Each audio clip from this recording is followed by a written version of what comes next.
Saudara, sebelum masuk dalam firman Tuhan, saudara, saya sadar bahwa hampir semua kita sudah tahu mana yang benar dan mana yang harus kita lakukan.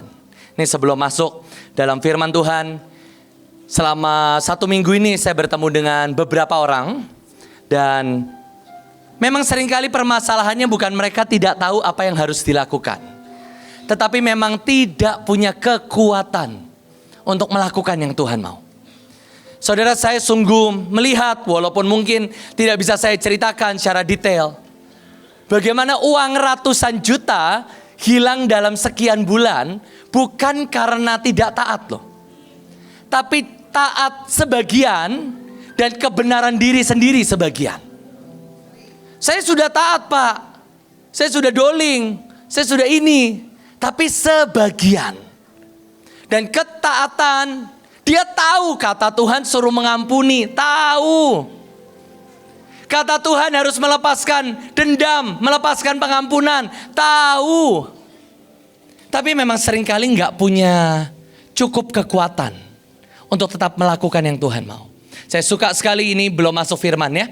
Saya suka sekali Pak Luki bilang, setiap kali saudara ada dihadapkan dengan masalah, belajar ngomong bukan, aduh duitnya gimana ya, tapi kasih satu kata di depan, Tuhan duitnya gimana ya. Nah minimal saudara mulai belajar. Saudara gak ngomong dengan masalahnya, tapi saudara ngomong sama Tuhan. Tuhan, saya belum bisa ngampunin Tuhan, tolong Tuhan. Dan hari ini saya mau ajak untuk kita belajar sama-sama tentang Salomo dan Rehabeam. Saudara, menurut saya ini dua tokoh yang luar biasa. Ini bapak dengan anaknya, saudara. Dan saya tahu kita ini sedang masuk ke masa yang sangat cepat. Kita sedang masuk ke masa di mana saudara adjust hati itu harus cepat. Saudara, kita ini masuk ke sebuah masa di mana mood harus di-adjust dengan baik. Kemarin saya ngobrol sama istri saya, Bu Kesya. Saya ngomong, sebenarnya saya cukup terkejut waktu kemarin doa 8 jam hari Senin. Ada beberapa orang yang selalu setiap kali mereka tugas, saya salah satu orang yang menantikan. Kenapa? Ada aja gebrakannya, saudara. Tapi saya lihat, wah, hari Senin kemarin si ini kenapa nggak ada gebrakannya? Ya kayaknya udah overload, saya bilang. Dan saya nggak bisa pungkiri, bahkan saya sendiri loh, dengan semua jadwal, dengan semua urutan doa, saudara, setiap kebaktian tuh bukan di-expect ya, tapi saya gak mau memberikan sesuatu yang biasa. Kita harus kasih sesuatu yang spesial, betul kan? Formasinya spesial, gerakannya spesial, bahkan kalau sempat alat narinya harusnya spesial. Tapi gak bisa dipungkiri, kita ini padat bukan main. Senin doa 8 jam, di Jogja harus nyiapin sesuatu lagi. 12 jam. Seminggu sebelumnya harus nyiapin sesuatu lagi. Siapin ini, siapin itu. Dan saya bilang gini, ini kita harus punya koki yang banyak. Kita harus punya tukang masak yang banyak. Dan tiba-tiba setelah kita menaklukkan alam semesta, kita menaklukkan lautan satu kapal. Tiba-tiba sekarang kita menaklukkan dunia spiritual. Itu hati harus di-adjust, saudara. Seingat saya baru berapa minggu lalu saya sharing tentang kita harus belajar untuk kerja dengan baik. Sekarang ayo supranatural aja pokoknya.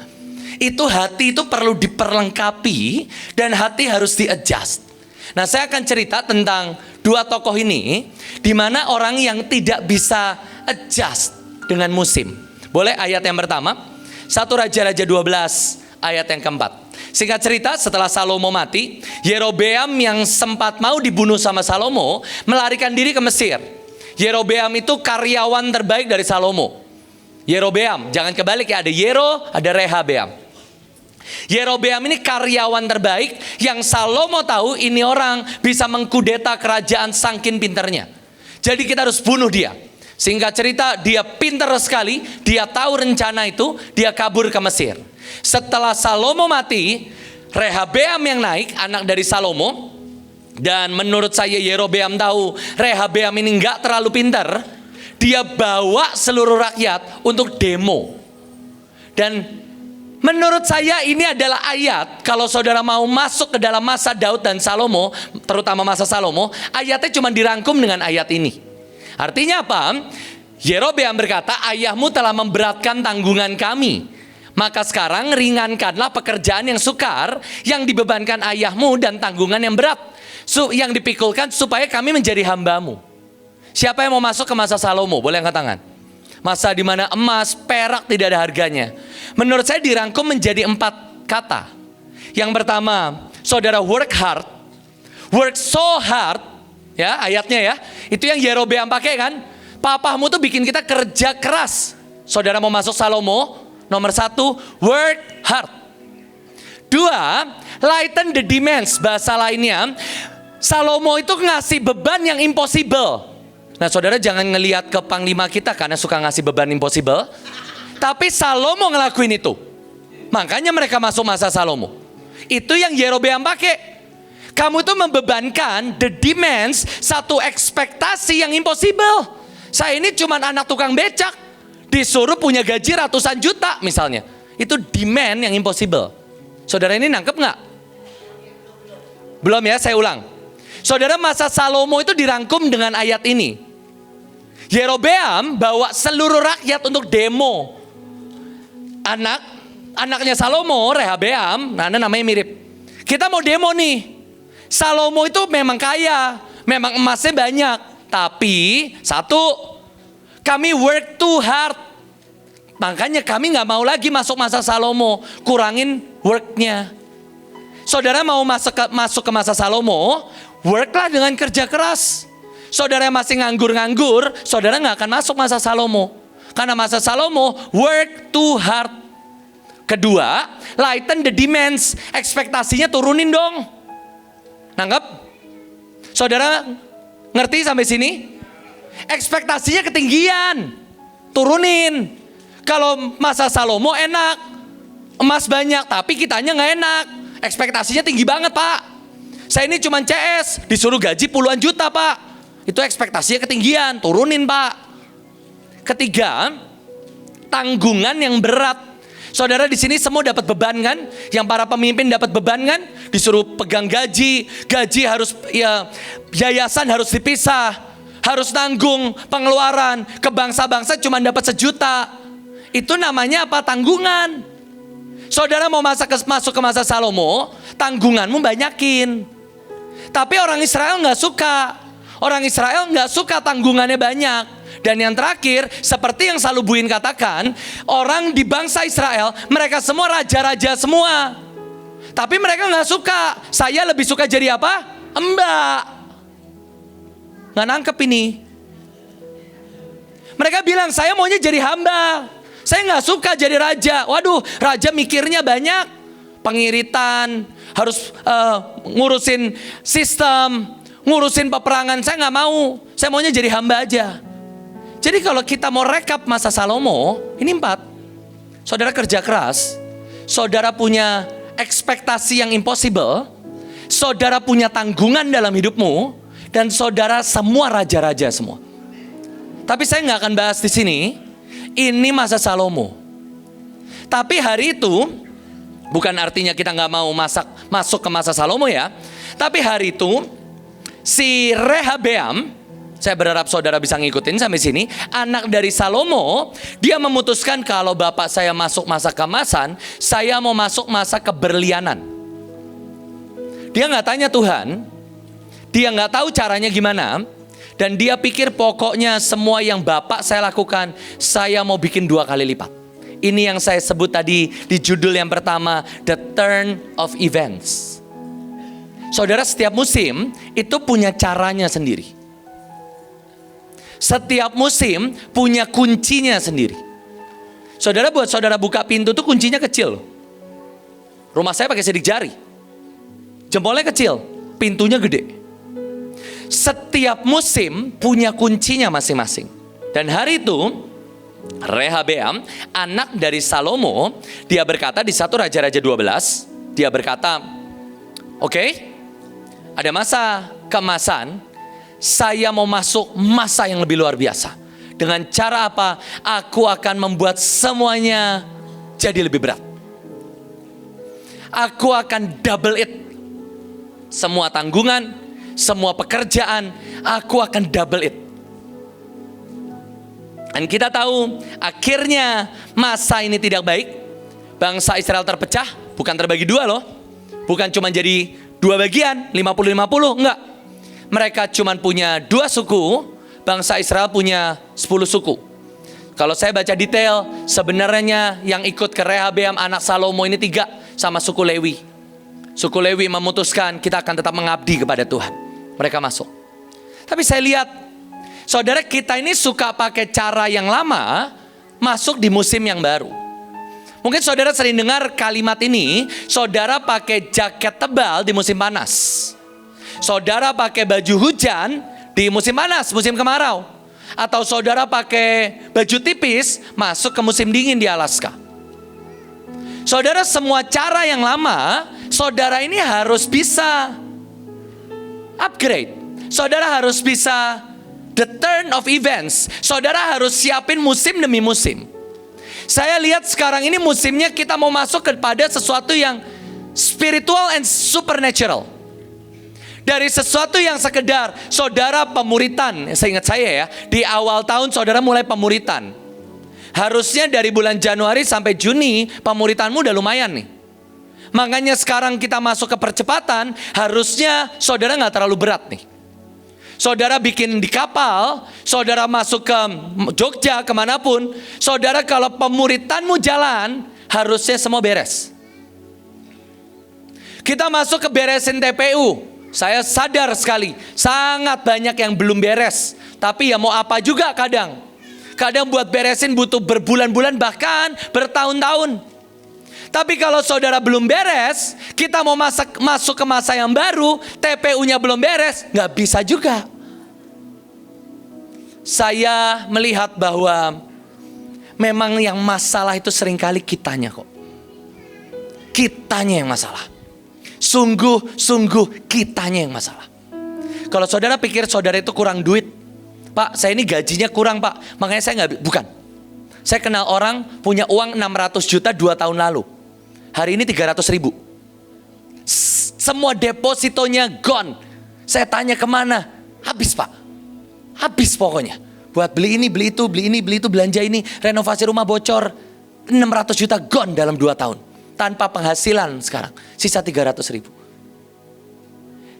Saya lihat ada orang yang punya keluarga baik sekali. Keluarganya lurus lempeng. Pisah. Jadi menurut saya masalah bukan uangnya, bukan keadaannya. Kita yang gak pernah siap di setiap musim. Saya kenal orang Mahanaim yang memulai dengan luar biasa. Hari ini gak bisa ngikutin. Alasannya kenapa? Ya sekarang Mahanaim pokoknya beda lah Pak. Saudara, kemarin kita KKR di ICE itu 3 kali lipat lebih banyak dari Holy Stadium. Betul? Youth saja itu 20-30 ribu. Yang Holy Stadium itu 12. Itu kalau full, kalau malam. Kalau siangnya itu 6 ribu, 7 ribu. Itu seanak-anak waktu di ICE. Tapi beberapa tetap berkata, wah enak dulu lah pokoknya. Hamba Tuhannya 6. Sekarang 30 juga ada saudara. Saudara, kalau retret itu kan saya ngatur. Pembicara tuh 40 loh. 40 pembicara kita. Hitung aja setiap sesi 2. Ada anak-anak, dewasa, youth, kali 3. Tinggal sesinya ada berapa? Biasa ada 12 sampai 15. Hitung aja. Pembicara kita segitu banyak sekarang. Wah enak dulu Pak, Holy Stadium Pak. Gedungnya gede, ICE lebih gede. ICE ada 10 hall. Kemarin baru 2 hall. Wah Pak, tariannya ya, kalau tarian memang dulu lebih niat. Tapi kalau banyakan sekarang. Orangnya banyak, jubahnya bagusan sekarang. Alat narinya, wah pakotanya aja gede ini. Tapi ada orang-orang yang dia gak pernah siapin musimnya. Nah coba kita baca lagi. Buat Rehabeam sebagai anak dari Salomo, oh papaku kaya karena kerja. Saudara nangkap ya? Bukan artinya kita gak kerja setelah ini ya. Tapi ada orang gak pernah ngerti kuncinya. Oke? Jadi kalau saya mau masuk ke masa keemasan yang lebih emas lagi, tanggungannya kita naikin. Ternyata gagal. Pecah. Wah mati. Adoram. Orang Rodinya mati dilemparin batu. 1 Raja-Raja 12 ayat yang ke-15. Kenapa? Kenapa mereka nggak dengerin permintaan rakyat? Saya suka sekali dalam bahasa Inggrisnya. Karena Tuhan yang membuat this turn of events. Saudara, menurut saya setiap orang ini punya perubahan yang disebabkan oleh Tuhan.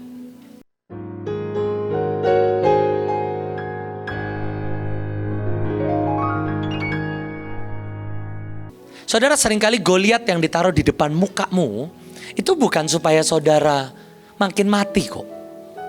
Tuhan itu mau buat ini nih, satu shift. Saudara pernah ingat mimpi di mana ada sebuah gedung yang udah penuh dan saudara diminta Tuhan loncat ke gedung sebelah. Supaya saudara, nah seringkali saya lihat ada turn of events yang saudara perlu lakuin. Bahkan yang kemarin saya saksikan, saya itu ditelepon sama ownernya lagi, saya malu sekali. Pak Jos, itu mall pakai aja lah Pak Jos. Bikin sekolah udah gratis Pak. Saya mikir iya Bu, saya tahu gratis Bu, cuma bayar listrik. Tapi saya ini loh Bu gak kuat. Udahlah ayo kita bawa di hadapan Tuhan lagi. Tapi saya cuma lihat semua orang itu punya ini nih dalam hidup mereka. Dan kalau saudara pakai cara yang lama untuk masuk ke event yang baru, saudara pakai cara yang lama untuk masuk ke musim yang baru, saudara gak akan bisa bertahan. Dalam bahasa aslinya itu seperti Tuhan itu memaksakan ada satu musim yang shift. Nah saya suka sekali ada hamba Tuhan Persinoa, dia bilang seperti ini. Semakin saudara merasa saudara tahu tentang Tuhan, artinya semakin saudara gak kenal Tuhan. Kenapa? Tuhan tuh cara mikirnya beda dari saudara. Kalau saudara pikir, wah habis ini kita pasti ini nih. Habis ini, semakin saudara pikir saudara tahu, artinya saudara semakin gak tahu. Semakin saudara berkata, oh saya tahu nih, ini nih. Artinya, semakin saudara gak ngerti Tuhan mau bawa saudara kemana. Tuhan bawa engkau ke ke Mazmur 23, ke lembah yang tenang. Ayat selanjutnya, bukan saudara sayang-sayangan, dibawa ke lembah setelah itu. Ada something turn of events yang unpredictable, tapi tujuannya cuma supaya kamu berkenan di hadapan Tuhan. Fokus Tuhan itu saudara. Fokus Tuhan itu mau saudara berubah. Saudara, lagu yang tadi kita nyanyikan, itu lagu yang diciptakan sama Bu Kesia dan anak-anak STT, saudara.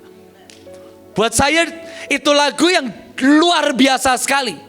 Tapi kalau saudara tanya, dalam proses pembuatannya harus ada turn of events.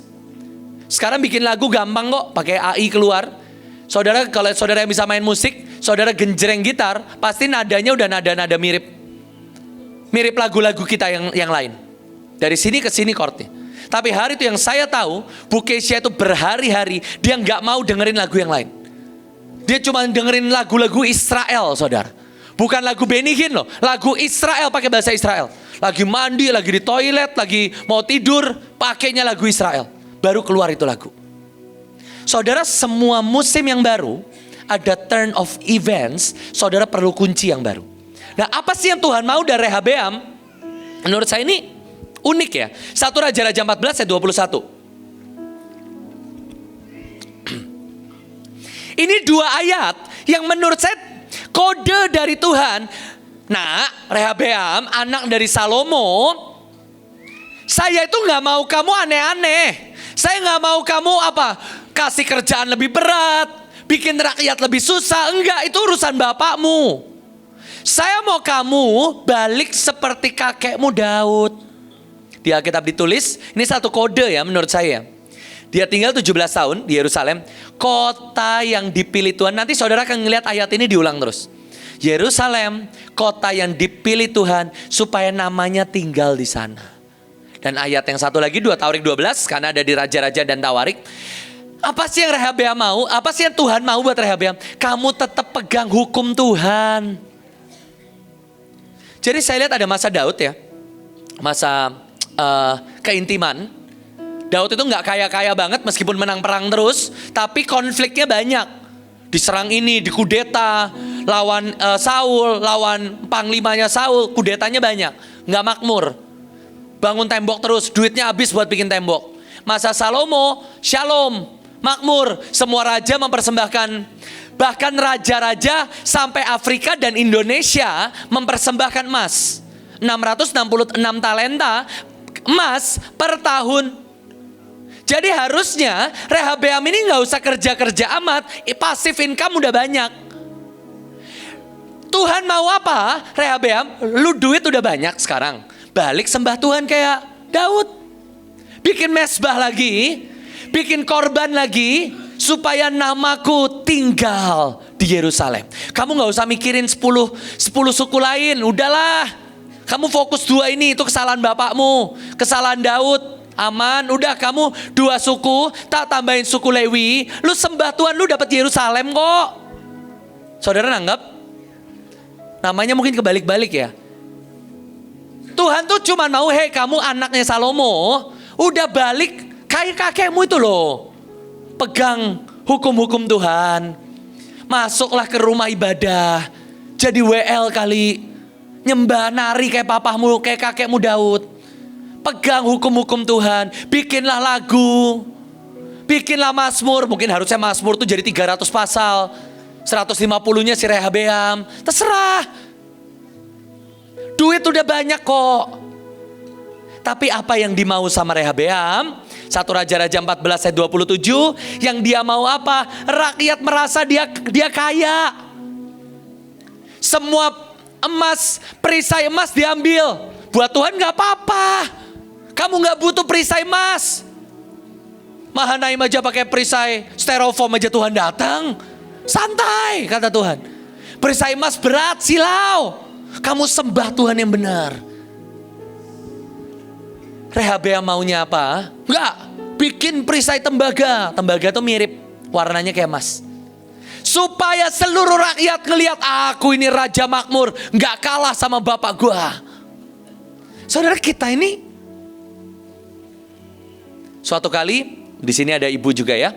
Saya ini nanya ke ibu, ya hari itu kami deep talk lah. Saya sebagai anak dari beliau nanya, Jos kamu tuh paling takut apa sih kalau mewarisi Mahanaim? Saya paling gak suka pertanyaan-pertanyaan seperti itu. Gitu, karena saya katanya pengangkatan kan gitu ya. Tapi pengangkatan bersama. Tapi pertanyaan-pertanyaan seperti itu harus tetap disiapkan gitu ya. Ibu nanya, kamu tuh takutnya apa sih untuk mewarisi Mahanaim? Saya bilang, wah yang pertama sih pasti duit ya, saya bilang. Duit lah, sekian miliar tuh siapa yang bisa narik, siapa yang bisa nyedot, siapa yang bisa mengeluarkan uang miliaran. Saya ini kan mungkin saudara nggak gitu tahu duit Buin berapa kan. Saya ini kan tahu mau ke bangsa-bangsa transfer.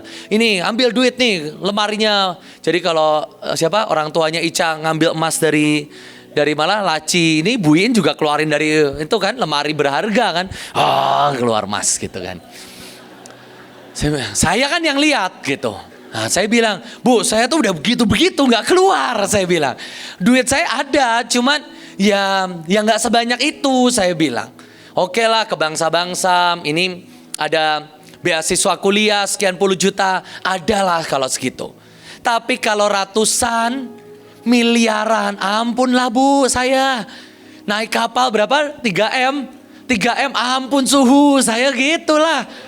3M dari mana Bu? Jual ginjal cuma 600 juta saya bilang. 1 kan masa 2? 1,2 kurang, kita gak bisa naik kapal saya bilang. Belum busnya, belum makanannya, belum ya semualah properti dan lain sebagainya. Terus 2, 1 uang saya bilang. 2, kata orang apa? Saya itu kurang ilahi saya bilang ke ibu. Saya pernah nanya ke pemuritan saya. Apa yang kamu belajar dari Buin? Wah cintanya. Lawatan apa-apa. Sekarang kalau saya apa? Value apa yang saya punya? Kerja keras, on time. Kok tentang Tuhan gak ada saya bilang. Saya jarang ngomong tentang Tuhan saya bilang. Oh iya kok lupa katanya gitu. Saya bilang, Bu, saya ini masalahnya kurang ilahi. Saya tuh udah ngerasa saya ilahi banget. Tapi nyatanya memang kurang sih. Rohani iya. Ayat banyakan saya kalau khotbah. Tapi kalau ilahi, percaya bisa ngeluarin emas, enggak saya Bu. Saya mendingan anak youth saya suruh nyangkul saya bilang. Saya cangkul, saya ngomong kok. Saya ngomong ini udahlah gak usah doa-doa. Mana anak youth panggil, cangkulnya siapin gitu. Gitu. Kalau saya tuh kurang ilahi. Nanti orang bilang apa saya bilang. Nanti orang bilang, Joshua ini kurang ilahi udah kita keluar dari Mahanaim. Nanti kalau donatur yang keluar gimana Bu saya bilang. Nah, omongan saya, jawaban saya yang sejati saudara. Dan hari itu puji Tuhan ya, saya punya mamah dan kita semua punya mamah dan ibu yang luar biasa. Ibu tuh jawab, udahlah gak usah mikirin begitu. Mungkin gara-gara itu ibu juga semakin kuat daripada anak gue yang lanjutin. Udahlah pengangkatan dah gue gitu. Tapi saya lihat memang ibu jawab, udahlah yang penting kamu tanya Tuhan, ngelakuin yang Tuhan mau. Dan saya bilang iya sih. Ini masalahnya tetap pujian rakyat itu kan. Saya ini gak punya sosmed. Alasan sederhananya satu sih. Saya itu bukan karena sok rohani nggak mau main sosmed. Saya itu nggak pakai sosmed. Yang pegang admin. Kenapa? Handphone saya benar-benar nggak ada sosial media sama sekali. Kenapa? Saya itu paling fragile kalau baca komen orang. Pak Joshua bajunya kok mewah sekali. Korupsi ya, itu tuh saya bisa kepikiran berhari-hari. Padahal menurut saya juga nggak perlu dipikirin. Tapi TPU masih belum tuntas juga ya. Gitu. Tapi saya bisa pikirin gitu. Ya kok saya mewah banget ya gitu. Makanya sampai udah... Saya nggak pakai sosmed sama sekali. Mungkin harus saya bacain hate speech ya sampai TPU saya sembuh, yang nggak perlu juga. Tapi turn of events butuh persiapan yang detail dari Tuhan. Hari itu yang Yerobeam mau adalah dia ingin rakyat tetap merasa dia ini tetap makmur. Coba tanya orang-orang yang udah nggak di Bahtera. Tanya apa yang dia pengen. Oh kami pengen kami Bahtera itu tetap kelihatan unity. Tetap kebaktian di Holy Stadium. Itu yang mereka pengen. Mereka gak pernah siap masuk ke musim ketentaraan yang baru.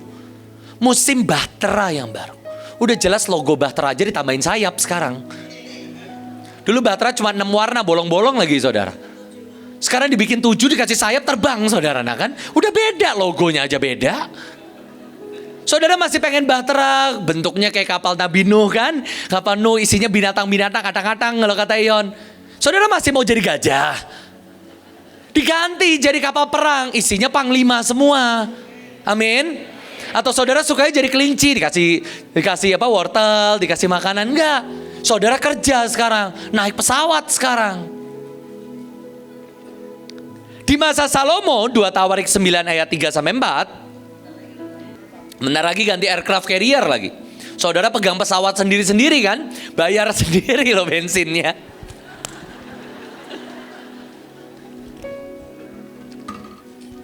Ini dahsyat banget masa Salomo. Yang Tuhan lihat, ini dahsyat ya. Hari itu ada Ratu Sheba datang. Ini masa Salomo. Dari Afrika datang. Dia ngelihat hikmat. Hikmat tuh bisa dilihat tuh. Bilang ke kiri kanannya, hikmat tuh bisa dilihat. Jadi kalau saudara blow on itu juga kelihatan. Hikmatnya bisa sebabnya, oke? Orang Afrika, Ratu Sheba ngelihat hikmat, ngelihat rumah, betul kemarin supranatural ya, bikin saudara mau laundry gratis. Kami tim Rosemary, kami bilang, wah laundry gratis, buka di Kemang Pratama, laundry 3.000 rupiah per kilo, kita lempar gratis modal, semua untung buat kita, saya bilang. Teman-teman bilang, Jos jangan, itu curang, mencurangi rumah Tuhan. Oh ya jangan, Joshua. Pikirannya itu cuan membayar tagihan saudara ya.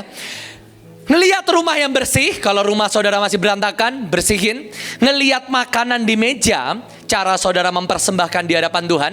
Cara engkau duduk, nah yang duduknya masih suka lesehan ya, masih suka di warteg-warteg, angkat kaki. Cara dudukmu, cara engkau melayani Tuhan. Para ushers, para tim media, semua para penari. Cara engkau berpakaian, saudara yang masih suka kebaktian pakai baju lusuh. Juru-juru minuman dan semua pakaian mereka, cara mereka mempersembahkan korban yang ajaib, yang Ratu Sheba puji siapa? Bukan Salomonya, terpujilah siapa? Tuhan. Ini masa Salomo. Yang Tuhan lihat detail, cara duduk, cara berpakaian, cara ini, cara itu. Tapi ada turn of events. Bukan artinya setelah ini saudara boleh berantakan ya, enggak. Itu udah. Sekarang tambahin yang lain kata Tuhan. Di masa Rehabeam, boleh next, 2 Tawarik 12. Menurut saya ini ayat yang manis sekali ya. Tuhan buat Rehabeam anak Salomo itu diserang, mereka bertobat, mereka dijajah. Tapi Tuhan ngomong gini, tetapi mereka akan tetap jadi hamba-hambanya. Supaya yang paling bawah, supaya mereka bisa membedakan antara mengabdi kepadaku dan mengabdi kepada kerajaan-kerajaan dunia. Tuhan tuh pengen bilang gini, Rehabeam, Kamu tuh gak usah ngabdi sama emas. Itu akan datang sendiri kok. Kamu tugasnya apa? Ngabdi sama Tuhan. Senengin aku ini loh. Jadilah raja yang menghamba kepada Tuhan. Saudara, mungkin 5 tahun, 6 tahun yang lalu ya, itu panggilan raja itu kan bedol desa. Panggilan raja itu harusnya bukan kami, ya. Semua raja-raja yang sekarang ini dulunya jemaat di raja-raja. Dulunya saya panggilan tentara. Dulunya lagi mempelai saya, saudara. Dulunya tuh mempelai. Can you feel the love tonight? Nah itu pakasan, itu nari semua. Dulu tuh saya panggilan mempelai, masuk ke panggilan tentara, bedol desa, dicari siapa yang siap jadi raja. Saya cuma bilang ini, jangan saya. Terpilihlah saya, gitu ya.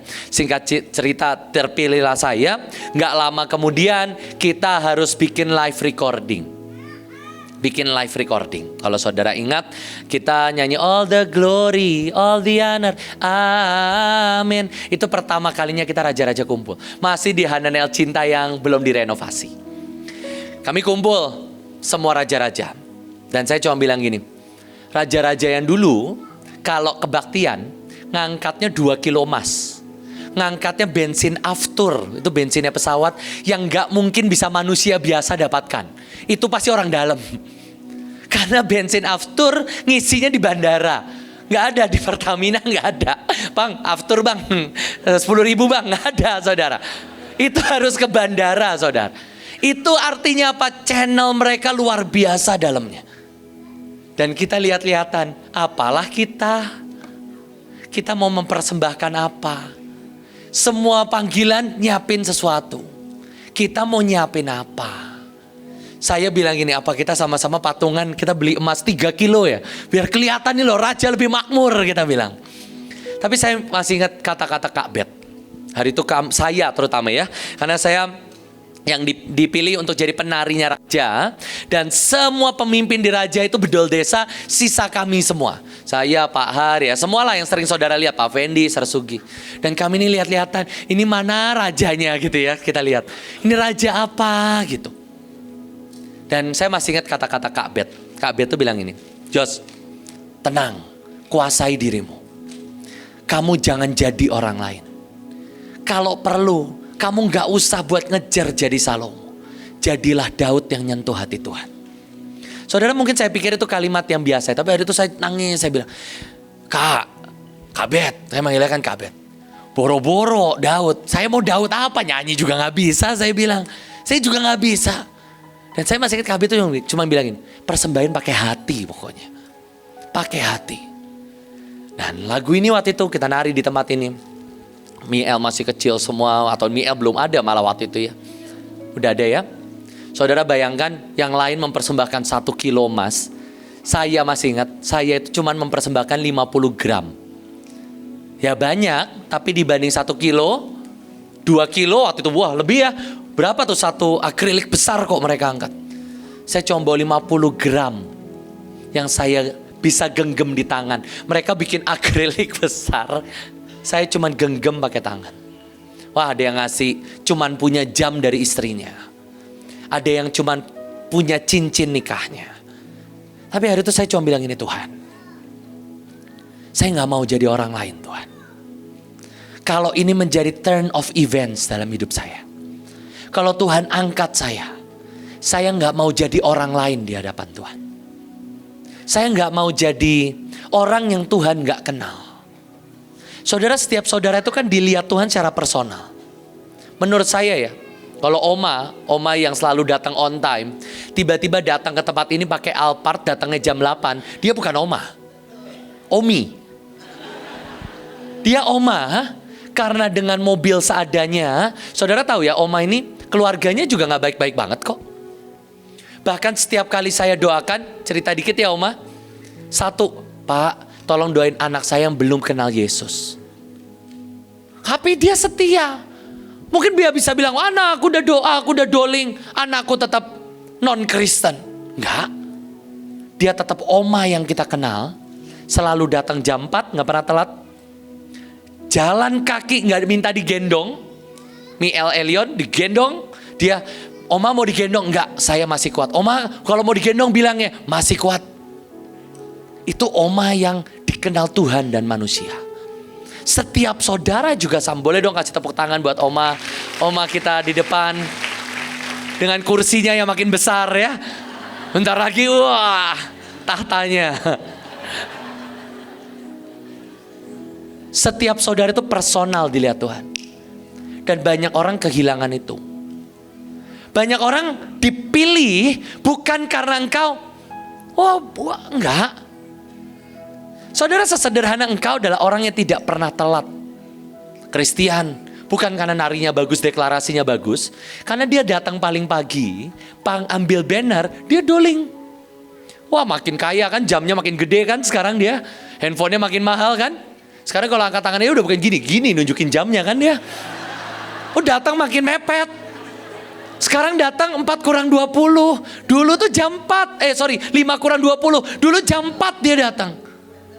Pakai sepeda jalan kaki kalau bisa. Sungguhan. Sekarang mobilnya banyak. Wah apa macet. Macet. Susah. Semalam nonton. Udah punya duit bisa nonton. Dulu enggak. Dulu jalan kaki saudara. Dulu sepedaan. Datang jam 4, nggak nari loh. Cuman doling, selesai duduk sampai selesai kebaktian sekolah, dia tetap nggak nari. Sekarang, nari paling nomor 1 dia. Pemimpin, deklarasi. Tapi ada sesuatu yang berubah. Tuhan bilang ini, Rehabeam, aku tuh cuman mau kamu ngabdi. Bangunlah mesbah di Yerusalem supaya aku tinggal di sana. Bahkan sampai hari matinya, 2 Tawarik 12 ayat 13. Raja Rehabeam menunjukkan dirinya kuat dalam pemerintahannya. Ia yang dipilih Tuhan. Supaya apa sih? Dia ulang lagi. Supaya apa? Supaya di Yerusalem membuat namanya tinggal di sana. Tetapi ia berbuat jahat karena ia tidak tekun mencari Tuhan. Dia disebut jahat. Bukan karena nyembah berhala. Karena dia berubah dari apa yang Tuhan mau. Saudara, saya gak tahu kenapa Rehabeam ini dipilih menjadi raja. Gak ada ceritanya. Pokoknya tahu-tahu dari istrinya aja 1000, anaknya kira-kira segitulah jumlahnya ya. Dari 1000 anak kita bisa asumsikan. Anaknya Salomo yang dipilih Rehabeam. Dia anak sulung, mungkin dia, saya gak tahu. Tapi Tuhan melihat sesuatu yang beda dari anak ini. Di Alkitab ditulis Tuhan yang mengangkat dan menurunkan raja. Dan Tuhan ngelihat meskipun dia anak perempuan Amon. Bukan orang Israel loh. Tapi Tuhan pilihnya dia. Kenapa? Tuhan cuma pengen, aku tuh ngelihat ada sesuatu yang beda dari kamu. Kamu tuh mau nyari aku. Mungkin ya, walaupun gak ditulis. Tapi waktu dia jadi raja, yang dia pikirkan cuma satu. Supaya aku bisa lebih kaya. Supaya rakyat bilang aku kaya. Dan supaya di hari matiku semua orang tahu aku raja kaya. Menurut saya itu saya kok. Saya cuma pengen supaya saya tidak merusak Bahtera dan Mahanaim kok. Terserahlah kata Tuhan apa. Yang penting kata rakyat aku oke. Saya gak lebih baik kok. Dan di Alkitab ditulis ayat cerita tentang Rehabeam ditutup dengan ia berbuat jahat. Karena dia gak bisa membuat, kalau bahasa aslinya, membuat hatinya mengejar Tuhan. Saudara, saya gak tahu kenapa Mahanaim itu ada di tempat ini. Saya tadi pagi datang cukup awal. Dan saya bilang, Mahanaim itu kenapa ya? Dari jam 6 itu udah penuh kayak gini loh. Mereka tuh cari apa? Saya bilang ke istri saya. Duduk juga mepet-mepet, sendal suka hilang. Dibilang cari makanan juga enggak. Orang kebaktian sampai jam 12 dapat 1 makan. Kalau pagi makan, siang makan oke. Terus juga menurut saya banyak yang doanya belum dijawab. Meskipun saudara tetap beriman ya. Mereka tuh cari apa ya? Kalau mereka dapat kursi enak. Wah penyembahannya enak. Ini sering diomel-omelin. Apa sih yang mereka cari? Saya sungguh berdoa waktu nanti saudara tuh dapat uang triliunan. Waktu nanti emas batangan itu turun dari langit sampai saudara harus hati-hati gitu. hatimu tuh gak berubah. Waktu nanti semua saudara pakai mobil sampai parkiran, kita harus, sekarang udah penuh kan, beli mobil semua sih kan. Kalau Christian udah gini 2 tangan, ada jamnya 2 sekarang, cincin semua kan, udah makmur. Saya berdoa, hati kita tetap tekun mencari Tuhan. Hati kita tetap tekun mencari Tuhan. Saya mau ajak saudara, tutup matamu. Saya gak tahu turn of events apa yang ada di depan. Tapi semua visi yang ada di depan, semua tugas, menurut saya semua mandat, semua cinta yang akan Tuhan curahkan, harus dikelola dengan hati dan cinta yang baru di musim yang baru. Saudara jangan lihat percepatan ini sebagai beban kayak Yerobeam. Kerja terlalu keras, beban terlalu impossible. Jangan, nikmatin aja. Nikmatin aja. Saya gak tahu nih, di depan nih kita ada kebaktian apa lagi nih. Kita sih semua udah ancang-ancang ya, bawa kita ke percepatan demi percepatan. Saudara, ini buat retret akhir tahun saya dengan ibu, saya itu dapat tentang G7. Kalau saudara tahu itu Group of 7. Itu 7 negara paling kaya di dunia. Dan kita ini 7 panggilan paling kaya di dunia. Saya cuma mikir gini, Tuhan, kita ini datang retret biasanya sebagai pasukan, biasa sebagai jemaat. Ini saya mau semua datang retret sebagai representatif dari realm gunung dan bangsa-bangsa. Saya bilang kita mau bikin batik lengan panjang. Jadi kalau khotbah sekarang kayak pas pamres, saya bilang. Kita mau khotbah, kalau jas tuh saya nggak gitu suka. Saya mau pakai jasnya pejabat, panas, sumuk. Kita mau khotbah benar-benar kita akan mewakili bangsa-bangsa. Dan waktu Tuhan bawa kita ke level-level yang baru, saya sungguh-sungguh berdoa. Cinta yang Tuhan temukan saat pertama kali kita gak punya apa-apa, itu tetap Tuhan dapatin. Cinta pada waktu beberapa orang Mahanaim masuk ke semak-semak di tempat ini, cinta yang sama itu Tuhan tetap temukan. Saya akan tutup satu kesaksian, semua tetap penari, tetap. Kemarin hari Senin kan kita perang buat AI gitu ya, The World of Technology. Saya udah bilang ke Bu Kesia, ya saya ini mau bikin tarian pakai AI, LED lighting, semua kita aransemen. Sampai mungkin kayak 5 hari, 4 hari sebelumnya. Saya bilang, Kes, something odd, sesuatu yang aneh menurut saya. Kayaknya nggak gitu. Saya mau ubah, ubah total, iya. Saya mau ubah total, saya bilang. Pakai apa? Kayaknya enakan pakai cinta, saya bilang. Bu Kesia cuma bilang, iya itu yang kamu jago sih katanya. Iya oke lah. Tapi diubah semua, iya udah diubah semua. Kali ini pokoknya pakai cinta aja. Lagunya apa? Pokoknya ku berlari sama Extravagant Love. Udah 2 lagu itu aja, jurus aja, jurus. Saya bilang. Tapi saya cuma ngeliat gini. Saudara, kita perlu masuk ke musim yang baru. Modal kita itu ini. Mahanaim mau ganti logonya jadi pesawat. Wah terbang semua ya. Ingat logo pertama kita, hati. Sampai sekarang hati, cuman bulet. Kalau dulu coret-coret, sekarang dibuletin nih. Dan masih ada 2 orang, mungkin harus tambahin Bu, 1000 Bu. Kalau 2 orang pantesan gitu ya, donaturnya kurang gitu, 10.000, nah enak. Tapi intinya bukan itu, ini Bapa dengan kita semua. Kitanya juga harus gede Bu, ini kecil terus. Pantesan kita kecil terus ya, ayo gedein. Gitu ya. Yuk, tapi mari kita sama-sama. Nyembah itu jangan loncer. AI itu bisa nyanyi. Jangan jadi AI.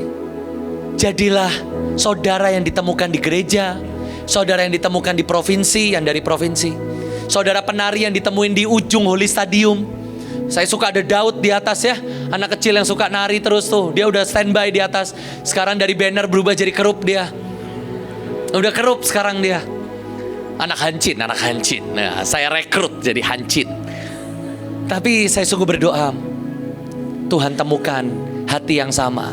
Seberapapun Tuhan bawa kita sangat tinggi, gunung-gunung representatif dari bangsa-bangsa.